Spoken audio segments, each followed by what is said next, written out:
जरा सोचिए कि एक ऐसा तूफान जो कि एक शहर को नहीं बल्कि पूरे एक ग्रह पर तबाही ला दे, वो कोई और ग्रह नहीं बल्कि हमारी पृथ्वी हो।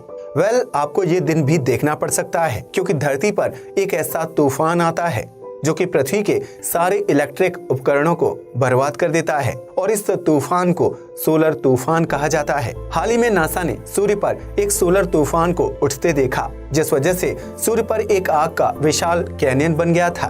नासा की सोलर डायनामिक्स ऑब्जर्वेटरी के एक एनिमेशन में ये देखा गया था कि सोलर तूफान की लपटें यानी कि सोलर विंड्स अप्रैल 2022 के महीने में धरती से टकराई थी। वहीं अगस्त 9 को वैज्ञानिकों ने हमारी धरती के मैग्नेटोस्फीयर में सोलर विंड से निकले सोलर फ्लेयर्स को टकराते पाया।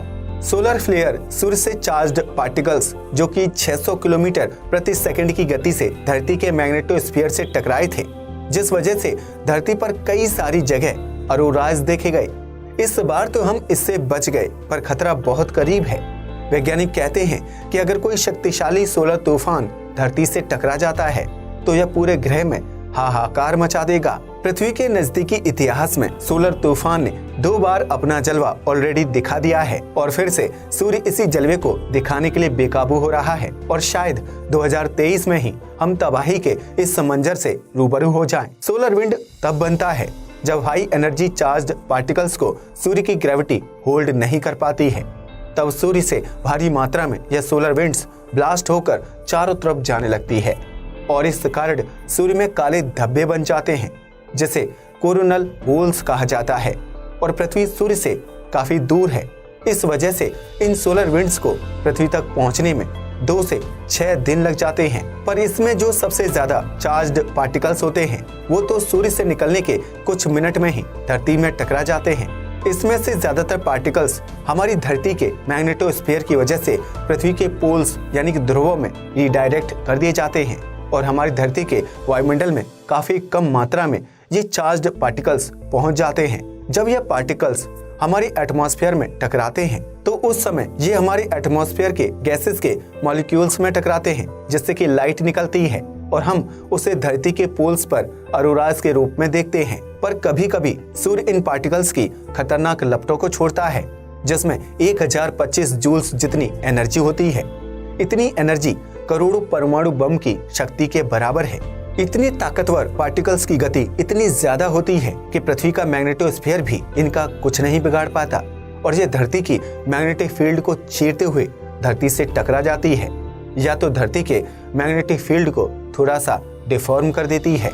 2 सितंबर 1859 में ब्रिटिश एस्ट्रोनॉमर रिचर्ड कैरिंगटन ने एक विशाल सोलर फ्लेयर को ऑब्जर्व किया और उसके 18 घंटे बाद ही धरती पर एक बहुत ही ज्यादा खतरनाक सोलर तूफान आ गया।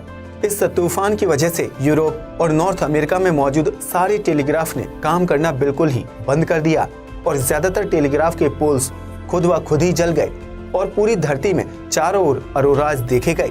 पर हम इंसानी सभ्यता ने जल्द ही उस घटना से रिकवर कर लिया क्योंकि उस समय इलेक्ट्रिसिटी का प्रचलन आज की तुलना में बहुत ही कम था। वहीं 1989 में भी कनाडा में सोलर तूफान आया था, जिससे कि कनाडा के कई जगह में पावर सिस्टम खराब हो गए थे। यह उतना ताकतवर नहीं था, इस वजह से इससे उतना ज्यादा फर्क नहीं पड़ा। पर 1859 वाला सोलर तूफान अगर फिर से आज के समय आ जाता है तो ये हमें बर्बाद कर देगा, क्योंकि आज की पूरी दुनिया इलेक्ट्रिसिटी और कम्युनिकेशन पर निर्भर है। पहले ये सोचा जाता था कि एक ताकतवर सोलर तूफान धरती में 1 सेंचुरी के अंतराल में आता है, पर आज के समय रिसर्च से ये पता चला है कि सोलर तूफान धरती पर 100 से भी कम साल में आने की क्षमता रखते हैं। हर 11 साल में सूर्य की मैग्नेटिक फील्ड फ्लिप हो जाती है, जिसकी वजह से सूर्य में कई सारी भीषण प्रक्रियाएं होती हैं और भारी मात्रा में उससे चार्ज्ड पार्टिकल्स निकलते हैं जो कि पृथ्वी से टकराते हैं। रिसर्चर्स ने एनालाइज किया और पाया कि पृथ्वी के लिए 2 इवेंट्स सबसे खतरनाक होते हैं। एक तो स्ट्रॉन्ग मैग्नेटिक सुपर स्टॉर्म और strongest destructive mega storm. Strong magnetic super storm हर 3 साल में एक बार आता है, जो कि पृथ्वी में कई सारे लोगों को जाने अनजाने में बीमार कर देता है। जिन लोगों की हेल्थ मौसम पर ज्यादा निर्भर रहती है वो लोग इससे ज्यादा प्रभावित होते हैं। उन्हें हेडेक, हाई ब्लड प्रेशर जैसी कई सारी और भी भयानक जानलेवा बीमारियां होती हैं। वहीं मेगा स्टॉर्म के धरती पर आने के चांसेस इससे थोड़े कम हैं। पिछले 150 सालों में पृथ्वी पर इस तरह के सोलर मेगा स्टॉर्म 6 बार आ चुके हैं। मतलब हर 25 साल में तबाही के आने का एक खतरा जरूर होता है। 2012 में भी सूर्य पर ऐसा ही एक मेगा स्टॉर्म उठा था, पर वो धरती तक नहीं पहुंच पाया था और हमारी धरती इसके प्रकोप से बच गई थी। पर अगले सोलर मेगा स्टॉर्म से शायद ही हम बच पाएं।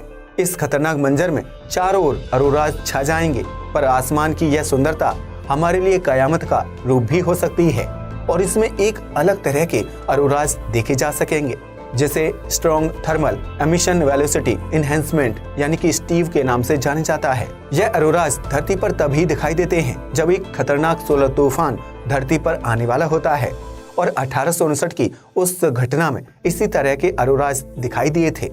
इससे धरती के सारे इलेक्ट्रॉनिक इंस्ट्रूमेंट्स जैसे कि aviation, communication, power grid distribution, satellites सब बर्बाद हो जाएंगे। ये इतना खतरनाक हो सकता है कि यह पानी के अंदर भी अपना प्रकोप छोड़ सकता है, जो कि अंडर वाटर ऑनलाइन कम्युनिकेशंस के जो केबल्स हैं उन्हें पूरी तरह से नष्ट कर सकती है, जिससे कि पूरी दुनिया में कई महीनों के लिए इंटरनेट अपोकलिप्स छा जाएगा, जिसमें अरबों लोग इंटरनेट से वंचित हो जाएंगे और इस सोलर तूफान से हमें कई खरब डॉलर का नुकसान होगा। अगर आज से 10 साल पहले ये खतरनाक तूफान आ जाता तो धरती 2023 में भी पूरी तरह से उसे रिकवर नहीं कर पाती। अभी भी धरती पर कई जगह लाइट नहीं होती, घर में बिजली नहीं होती, कंप्यूटर, टीवी काफी दुर्लभ हो जाते। सोलर तूफानों से जुड़ी एक और रिपोर्ट सामने आई है कि यह धरती पर भूकंप, सूखा और सुनामी से भी जुड़ा हुआ है। धरती पर जब जब बड़े भूकंप जो कि 8 से 9 मैग्नीट्यूड से ज्यादा के होते हैं, वो ज्यादातर तभी आते हैं जब सूर्य में कुछ हलचल होती है। और 2004 में जो भारत, श्रीलंका, इंडोनेशिया, थाईलैंड जैसे देशों में अचानक से 9.1 मैग्नीट्यूड का भूकंप आया था, वो भी किसी सोलर एक्टिविटीज की वजह से ही आया था, जिसमें कि लाखों लोग मारे गए थे और कई लाख लोग बेघर हो गए थे। आज भी 14,000 लोग जो उस भूकंप से ग्रस्त हो गए थे, वो आज भी लापता हैं।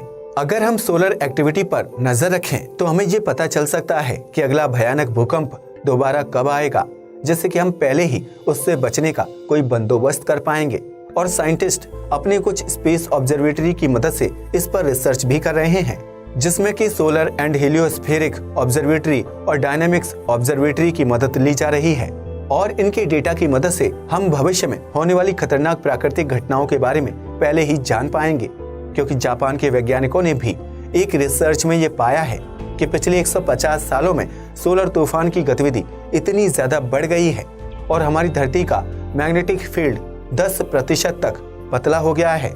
पर हमें उतनी टेंशन लेने की जरूरत नहीं है, क्योंकि धरती में हमारे उपकरणों से निकले रेडियो वेव्स जब धरती पर आ रहे कॉस्मिक पार्टिकल से इंटरेक्ट करते हैं तो एक आर्टिफिशियल मैग्नेटोस्फीयर जनरेट होता है, जो कि हमें उसी तरह की सुरक्षा प्रदान करता है जैसे कि हमें हमारी मैग्नेटिक फील्ड करती है।